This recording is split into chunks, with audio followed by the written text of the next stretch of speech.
उत्तर प्रदेश की राजनीति में अपनी अलग पहचान बनाने वाली सुश्री मायावती आजकल बेहद सुर्खियों में बनी हुई हैं। साल 2012 के उत्तर प्रदेश के विधानसभा चुनाव में समाजवादी पार्टी के सत्ता में आने के बाद बहुजन समाजवादी पार्टी की राजनीति बहुत ज्यादा प्रभावित हुई थी, जिसके बाद से पार्टी लगातार अपनी वापसी की कोशिश कर रही है। वापसी के लिए अब की मायावती ने एक ऐसा दांव चला है जिससे विपक्षी दलों के बीच हड़कंप मचा हुआ है। मायावती ने अपने भतीजे की वापसी कराकर उन्हें फिर से पार्टी में एक मुख्य पद दे दिया है। अब आप सोच रहे होंगे कि मायावती ने तो अपनी भतीजे आकाश को पार्टी से निष्कासित कर दिया था। बता दें कि मायावती ने अपने भतीजे को फिर से माफ कर दिया है और उन्हें पार्टी में एक बार फिर बड़ी जिम्मेदारी दे दी है। बातों को न घुमाते हुए आइए आपको पूरा मामला बताते हैं। दरअसल समाजवादी पार्टी के सत्ता संभालने के बाद से यूपी में बसपा का अस्तित्व धीरे धीरे खत्म हो गया। जो पार्टी साल 2007 में अपने दम पर सत्ता में आई थी, वो पार्टी 2025 तक आते आते अपने अस्तित्व की लड़ाई लड़ रही है। लेकिन अब फिर मायावती राजनीति में अपनी अगली पीढ़ी को अवसर दे रही हैं।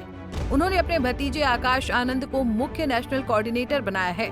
बीते रविवार को मायावती ने इसकी घोषणा की। बता दें कि कुछ दिन पहले उन्होंने अपने भतीजे से नाराज होकर उनको पार्टी से निष्कासित कर दिया था, लेकिन मायावती ने अब अपने भतीजे को माफ कर दिया है। उत्तर प्रदेश और बिहार के विधानसभा चुनाव को देखते हुए बीएसपी सुप्रीमो मायावती ने आकाश आनंद को पार्टी में वापस लेने की घोषणा बीते दिनों पहले ही कर दी थी। इसके बाद आकाश आनंद का हौसला बढ़ाने के लिए मायावती ने कार्यकर्ताओं से अपील की थी। इसके बाद से ही माना जा रहा था कि आकाश को जल्द ही कोई बड़ी जिम्मेदारी मिल सकती है। बीते रविवार आकाश को मुख्य नेशनल कोऑर्डिनेटर का पद दिया गया। बताया जा रहा है कि बसपा ने ये दाव 2027 यूपी और बिहार चुनाव को ध्यान में रखकर खेला है। इसी कड़ी में बसपा ने आकाश आनंद को बिहार का स्टार प्रचारक भी बनाया है।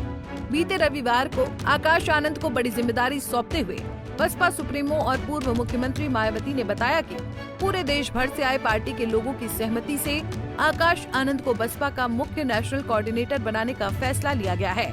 उन्हें पार्टी के आगे कार्यक्रम भी दिए गए हैं। 4 बार की मुख्यमंत्री रही मायावती उत्तर प्रदेश में अब अपनी राजनीतिक जमीन तलाश रही हैं। ऐसे में उन्होंने आकाश आनंद को बड़ी जिम्मेदारी दी है। बता दें कि इस बार का यूपी और बिहार का चुनाव पार्टी की नजर से बहुत महत्व रखता है। बसपा अपनी पुरानी साख बिहार और यूपी में लगभग हो चुकी है। आगामी चुनाव बहुजन समाजवादी पार्टी के लिए साख का चुनाव बना हुआ है। इसीलिए इन चुनाव में बीएसपी साम दाम दंड भेद की नीति अपना सकती है। इसी को लेकर समाजवादी पार्टी के नेता धर्मेंद्र सिंह ने बसपा पर जमकर निशाना साधा है। उन्होंने कहा कि जब एक बार कारतूस मिसफायर हो गई तो दोबारा चलती नहीं है। बहन जी ने बाबा साहेब की विचारधारा को गिरवी तक रख दिया है। सुनिए क्या कुछ कहा धर्मेंद्र सिंह ने। जब एक बार देखिए कारतूस मिसफायर हो गई तो दोबारा चलती नहीं है। सच है। रही बात बहन जी की, तो बहन जी ने बाबा साहब भीमराव अंबेडकर की, गांधी जी की विचारधारा को दीनदयाल जी की विचारधारा के सामने गिरवी रख दिया है। तो सच तो यह है कि जो सपना बाबा साहब भीमराव अंबेडकर जी ने, काशीराम जी ने देखा था, जो बीएसपी की आइडियोलॉजी थी, जब उससे बहन जी मुकर गई तो उनकी इस तरह की प्रासंगिकता रह नहीं गई समाज में। वो आकाश आनंद जी को ले आए, किसी को भी ले आए, और एक बार पहले लॉन्च करके उन्होंने उसको प्रदेश ने देख लिया है। तो हमको नहीं लगता है कि बहन जी की इसका कोई फर्क पड़ेगा। और सबसे महत्वपूर्ण चीज है, जो आरक्षण के विरोध करने वाले लोग थे, जो संविधान का विरोध करने वाले लोग हैं, बहन जी ने अपनी आइडियोलॉजी को ले जाकर के वहां गिरवी रख दिया है। तो अब उनके किसी भी फैसले से बहुत ज्यादा उत्तर प्रदेश की राजनीति में फर्क पड़ने वाला नहीं। जानकारी के मुताबिक बसपा 2027 से पहले यूपी में अपनी पार्टी को मजबूत करने में लगी है। बसपा का फोकस 2027 के चुनाव में दलित, पिछड़े और अल्पसंख्यक वर्ग के वोटरों को दोबारा से एकत्रित करना है।